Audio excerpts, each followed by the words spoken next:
I look forward to hearing her speak, Ms. Patricia Ball. Patricia is a certified speaking professional, communication specialist, author, actor, and presentation skills coach. You thought you were busy. She has been inducted into the Speakers Hall of Fame, which is the Oscar of speaking professionals. Patricia served as past president of National Speakers Association and past international president of the Global Speakers Federation. Speaking nationwide since 1972, her superb talent for customizing programs to meet organizations need earned her the title of the speaker with the dramatic impact. I'm sure we're going to see that today. She is the author of the book, Straight Talk is More Than Words. Using her extensive background as a professional speaker and professional actor, Patricia will share with us how to use the 6 segments of the platform/stage for maximum effort for humor, pathos, and power. Please give a warm ACC welcome to Ms. Patricia Ball.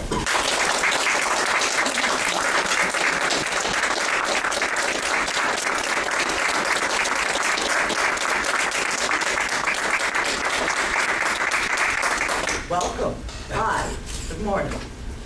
As advanced communicators, I know you understand the importance of body language from the platform, facial expressions, gestures, postures. I also know you understand the importance of how you dress on the platform for maximum impact on your audience. I know you know the importance of voice from the platform, speed of speech, tone of voice, silences, pauses. But have you ever thought about the importance of where you move on the platform for maximum impact on your audience? That's what we're going to be talking about today, the segments of the stage. Now, before we get too much further into it, let me explain the use of the cane. About a year ago, I had a very bad fall and tore a tendon in the upper hip area, and that affects all the movements of the legs. So I feel more secure with a cane, but I hope it's not too distracting. Now, as you heard from the introduction, I had 2 careers going all of my adult life.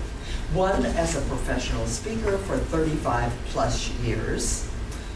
Sometimes I think I started back in 1901. And as a professional actor, acting on the legitimate stage, in one-woman shows, in radio, television, industrial films, etc.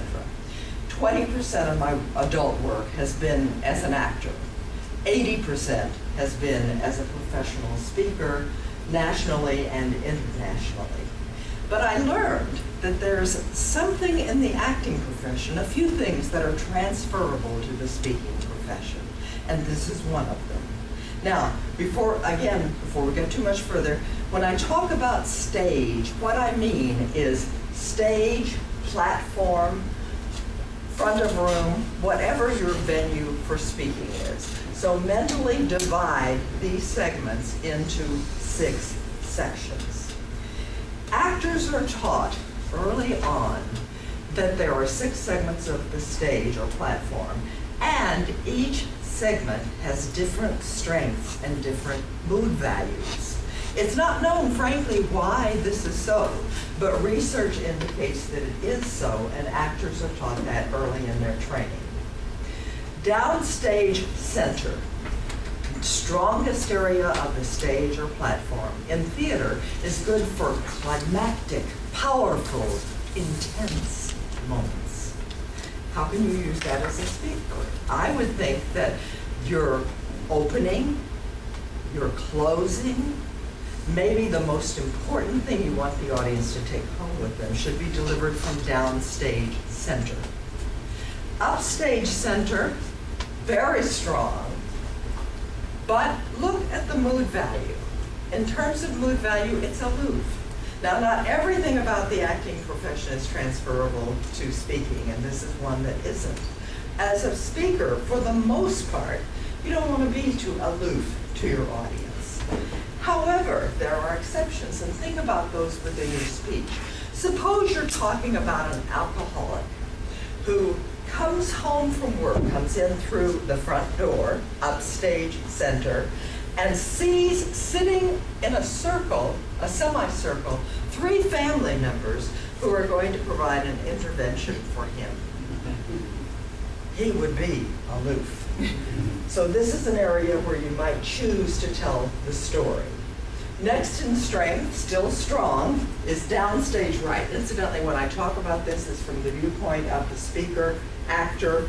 So stage left is my left, stage right is my right. In theater, this is used for warm, intimate stories of pathos, where you want to reach out and touch the heartstrings of your audience. I would save my most intimate stories for this. In fact, if you notice, when I talked about the cane, I did come to downstage right.